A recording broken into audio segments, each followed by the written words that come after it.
Udah punya belum namanya? Faktor ada? Udah ya? Oke, yuk. Faktor, kita pakai yang ini.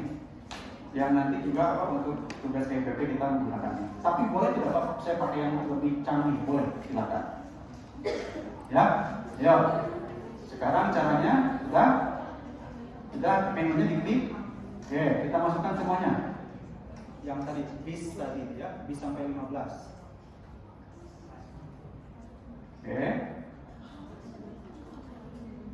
Oh. Oke, lihat. Lihat ya. Lihat. Sama nggak dengan gambar tadi? Ya, faktor 1 tadi nomor berapa? Sama nggak? Ayo. Sebutin. 1. Ya, terserah pokoknya. Yang 1, 5, 7, 8, 15 itu faktor berapa? Pertama. Benar, yang gambar itu loh. Pertanyaan saya, kok bisa dia kelompok di sini? Kenapa nggak gabung ini?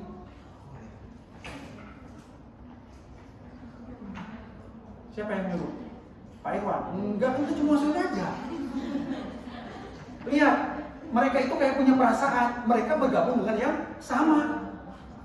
Nah, ini yang namanya loading factor.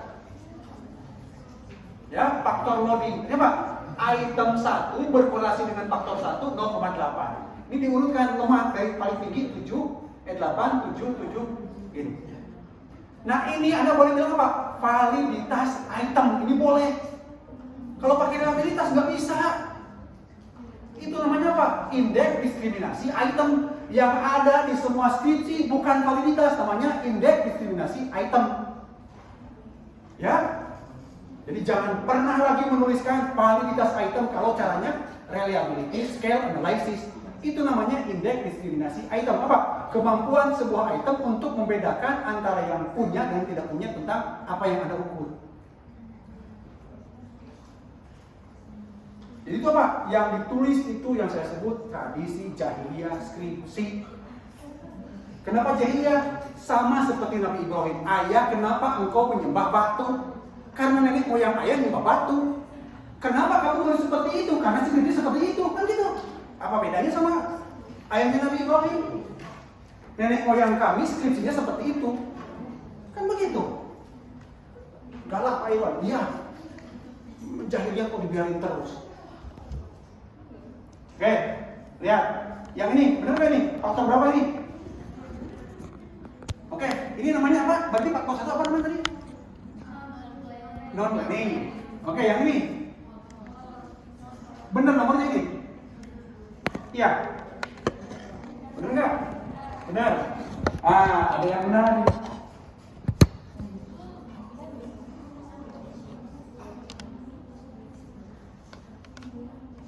Ini kemana ini angkanya? Dia masuk ke sini nggak? Iya masuk ke sini, cuma apa? Lemah. Di bawah standar. Standarnya berapa? 0,4. Nah, di kebiasaan biasa yang disebut konon katanya valid itu apa? Pakai berapa standarnya? 0,3. Yang jelas itu sudah bukan validitas, salah lagi. Ya. Ini kita pakai standar tinggi, ini 0,4. Ini kalau saya turunkan, bukan 0,4 atau 0,3, bisa jadi masuk. Tapi apa dampaknya? Nanti terjadi cross loading. Item ini masuk ke sini, Jadi semakin rendah batasannya, maka kemungkinan terjadi overlap tumpang tindih. Nah, kenapa dia tidak masuk? Lihat, ini nih jawabannya. Ini apa nih? Uniqueness. Anda kalau orang yang unik, kira-kira banyak berbagi nggak dengan orang lain? Artinya punya banyak kesamaan nggak dengan orang lain? Enggak. Lah seperti itulah item. Kenapa dia tidak masuk? Karena dia aneh sendiri, unik sendiri. Salah nggak? Nggak salah. Tapi dia nggak bisa digabungkan dengan yang lain. Karena tidak berbagi kesamaan. Kalau bahasa apa? Bahasa himpunannya, irisannya rendah. Ya? Oke, udah ketemu? Nih, ya. Ini pakai ini. Oke. Coba ya. Oke. Kalau Pak Iwan ganti ya, coba lihat. Ini pakai, kalau ini kan apa, principal komponen. Pak Iwan pakai ganti apa, faktor analisis ya. Coba tuh. Oh, lihat. Berubah jadi berapa? 4 sekarang. Ini berubah nggak? Nah, tadi ini nih, item ini ternyata dia masuk kamar 4. Ya, itu. Tadinya 3, sekarang jadi 4. Jadi tergantung kita mau menggunakan yang mana. Kita kembali ini aja biar tidak terlalu bingung ya. Kita kembali pakai infonya. Dah 3 ini. Oke. Kemudian, nah, ini coba ya. Ini kan tidak masuk nih. Oke, kita baca sekarang yang ini. Ada berapa faktor tadi? 3 ya. Persis sama seperti jurnal, hanya ada satu item yang ini. Oke, 3 faktor ini bisa menjelaskan apa? Impulsivitas. Ini bacanya di sini. Ya, ada 3 faktor. Faktor 1 nilai ininya segini, eigen value-nya mampu menjelaskan 25,8% tentang apa? Impulsivitas. Dari apa? Non-planning tadi ya yang pertama. Non-planning. Jadi non-planning bisa menjelaskan variasi tinggi rendahnya tentang impulsivitas berupa apa? Non-planning sebesar 25,8. Kemudian faktor yang kedua menjelaskan berapa persen? 10%. 10 tambah 25 jadi 35,8. Kan namanya kumulatif. Ya. Oke. Kemudian faktor ketiga, jadi ke sini kan semakin kecil ya. 8,2. 35,8 tambah ini segini. Ya nanti mungkin nggak persis ini ya. 8,2 tambah 58 jadi berapa? Kok ada beda sedikit ya mungkin itu ya tidak apa-apa. Oke ya itu. Kemudian kita lihat ukuran lainnya. Oh, udah ya. Nah. Kita minta gambar. Nah ini nih, ayo. Jadi kita pilihkan. Ya. Tambah banyak tambah bingung, nggak apa-apa. Kan baru pertama kali kan, kalau nanti terbiasa, jadi apa ada akan akrab. Ya. Oke. Ya ini. Tuh. Lihat. Oke. Nah, coba tadi ya. Nah, ini korelasi antar faktor tadi. Nah, sekarang lihat.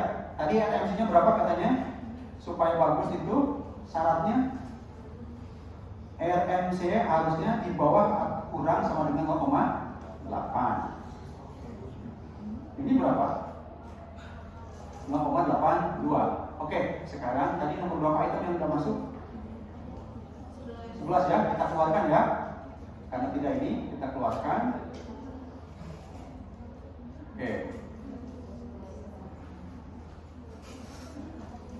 Oke, sekarang semuanya masuk ya. Misalkan, oke. Tadi berapa? 45 sekian, sekarang jadi tambah ya. Oke. Jadi apa? Semua faktor masuk. Kemudian, nah, syaratnya tadi berapa? 0,08. Kan di atas toh? Oke. Kemudian SRMR berapa tadi harusnya? SRMR ada kurang dari 0,1. Ini berapa? Fit nggak ini? Di bawah 0,1 kan ini? Berarti fit, ukuran ini fit. Artinya Pak, teori sama ini cocok pakai ini ya, tapi pakai ini enggak. Oke, yang berikutnya apa itu? TLI, ada nggak TLI di sini? Nggak ada ya. Terus apa lagi? Cek dulu. Tadi kayaknya ada ya. Mana? Yang ada apa lagi? CFI ada? Berapa CFI? Kurang, ya. Berarti apa? berarti belum fit. Ini selesai belum? Belum, ini kan baru ini aja, latihan aja membaca ya. Nah nanti apa? Ada item-item yang tumpang tindih, item yang ini kita lihat kembali ya. Nah kurang lebih nanti. Oh terus apa? Dah ada gambarnya. Kita nggak gambar sendiri, kita tampilkan. Yang ada di jurnal-jurnal internasional ya ini. Ya, jadi nggak manual. Di SPSS ada nggak? Ada. Ya, tuh, jadi ini.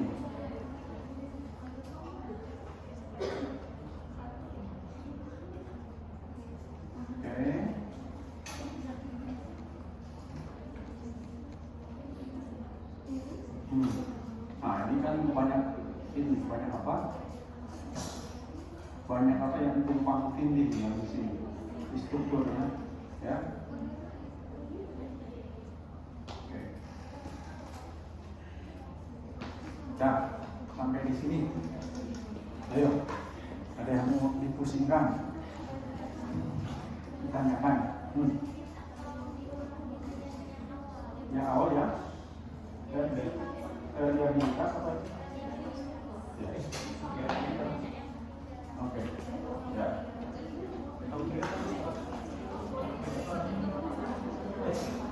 Atau ada yang sini di depan maju? Ayo. Menjelaskan yang barusan. Nanti akan diulang-ulang ya, jadi jangan khawatir ya. Pak ini apa maksudnya? Ya kita akan ini. Oke. Devi mau lagi Pak? Iya.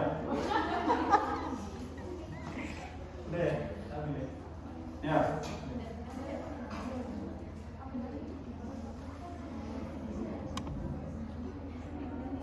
Oke. Kita apa yang reliabilitas ya?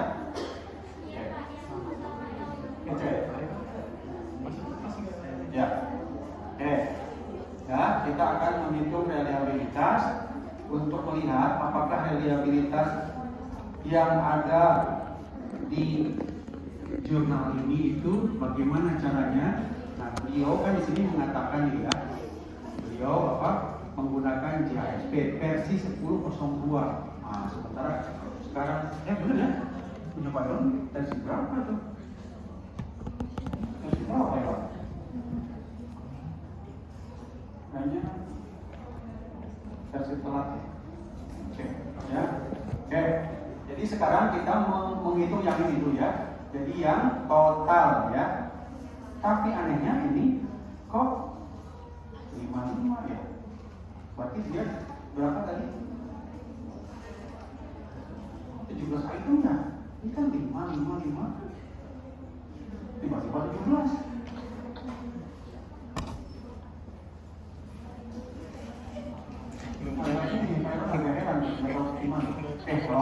Kita 5. Oke ya. Jadi beda. Kenapa beda? Ya, ternyata itu penjelasannya. Ini kita 12 item sementara di sana ada 12. Diklik di apa di blok ya sampai 15 item masukkan. Nah. Ini. Jadi apa? Ini namanya estimasi. Jadi bukan yang sesungguhnya. Jadi perkiraan, perhitungan ya. Dugaan alat ukur ini memiliki tingkat apa reliabilitas pakai McDonald ya. Wah banyak ini berarti banyak donat ya. McDonald. Nah terus kita tampilkan karena di sini ada 2 di jurnal ini ada 2 juga ada alpha ya. Ini tuh apa sih? Lambda Pak. Beta, alpha, W itu apa? Apa? Wow. Wow, non.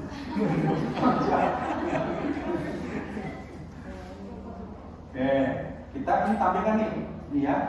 Ini yang ada di SPSS kan ini, ya. Oke, kita tampilkan. Kemudian ini greatest lower, rata-rata korelasi antara item sama ST-nya.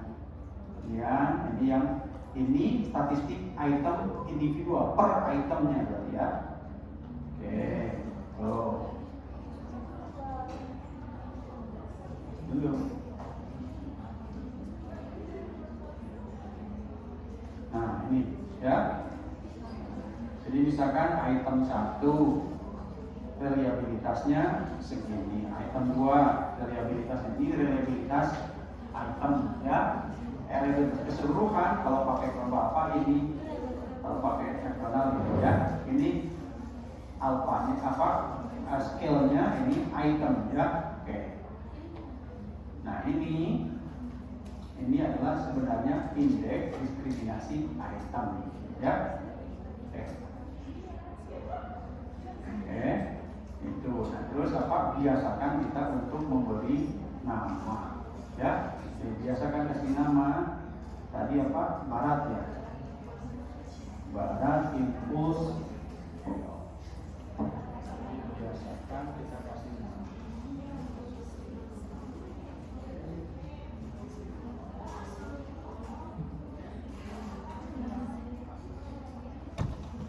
Jadi ini apa?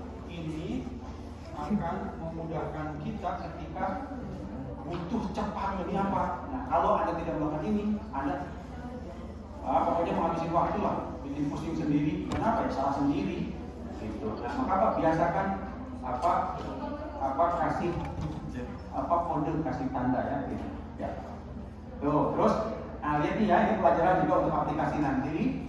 Berarti apa? Kode item. Nah, bikin kayak gitu. Ayo, ada apa misalkan? Nah, ya. Terus, pokoknya bikin itu supaya ini. Apalagi misalkan kalau mau lebih lengkap lagi, Anda mudah mengidentifikasi apa? Mengidentifikasi dimensinya, itu bisa diinikan. Jadi apa? Ininya kan bis dia. Nah, Anda bisa apa? Oh, item 1 itu apa tadi? Motor Pak. Misalkan Pak, mod bis itu nomor ya dengan dimensi. Sehingga Pak nanti akan ini ya. Tapi kalau secara umum nama skalator juga sudah ditunjukkan seperti ini ya. Oke. Barat impulsivity scale. Oke. Nah, terus setelah itu kita menghitung di contoh satu ya. Menghitung apa reliabilitas khusus untuk per dimensi. Nah, kan ini ada non-planning, ada motor impulsivity, sama attentional. Maka apa? Kita lihat dimensi non-planning itu itemnya mana? Di gambar ini item nomor 157815. Maka kita 157815 ya. Oke. Jadi kita sekarang klik lagi menu reliabilitas mana? Hilang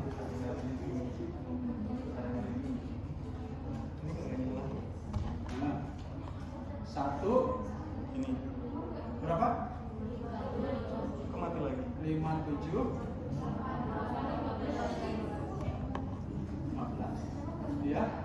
Nah, itu prosesnya sama seperti tadi, kita lengkapi dengan alfa, dengan batasan terbawah, kemudian average, mean, SD. Nah, di sini Anda bisa menampilkan, boleh pilih sum atau mean ya, itu boleh aja ya. Kemudian individual statistiknya akan mengikuti menu yang sebelah sini. Lihat ini karena Goodman tidak buka, maka ini juga tidak bisa ya. Oke.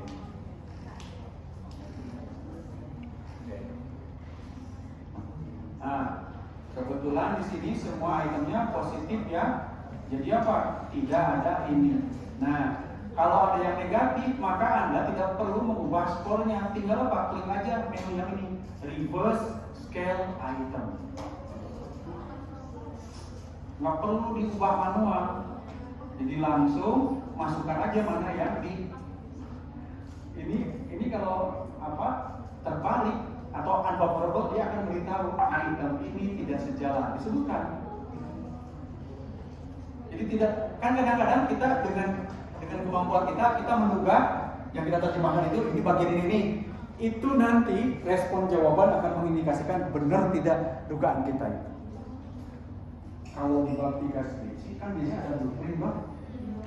Itu blueprint cek semua skripsi, tidak pernah diuji benar bahwa item 1 2 3 kayak di aspek 1, nggak pernah. tapi pakai analisis faktor Anda langsung mengkonfirmasi benar item itu bagian nomor aspek 1. Lihat, Budian ini memberi jawaban Anda untuk beberapa persoalan yang selama ini. Jadi apa? Jadi apa? Anda akan memastikan bahwa aspek misalkan apa? Ini tadi yang berarti. Nah, itu misalkan kan berarti apa? Nanti di blueprint Anda itu tadi rujukannya apa? Jurnal itu nanti ketika analisis faktor masih sama apa enggak? Karena bisa jadi apa?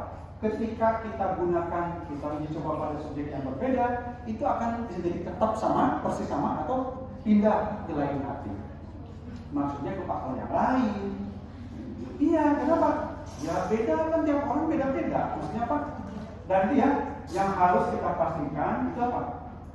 Bahwa ketika punya kita misalkan berpindah, hipotesis kita ditolak, itu tidak otomatis Anda gagal. Tidak sama sekali.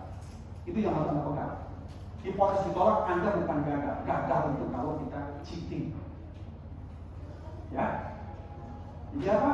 Kalau berbeda, diterima, ditolak, itu lain persoalan. Karena memang Pak Irwan segala Pak Irwan pun nggak bisa memastikan atau begini-begini. Yang bisa kita usahakan apa? Mengantisipasi gimana caranya itemnya bagus, gimana caranya pengambilan datanya benar, gimana skornya benar itu. Nah, apa yang saya lupakan? Ceritakan itu semua dalam tulisan Anda, supaya pembaca, supaya penguji itu paham betul betapa kerasnya usaha Anda untuk menjaga, memastikan sedemikian rupa Anda setia sama metode penelitian.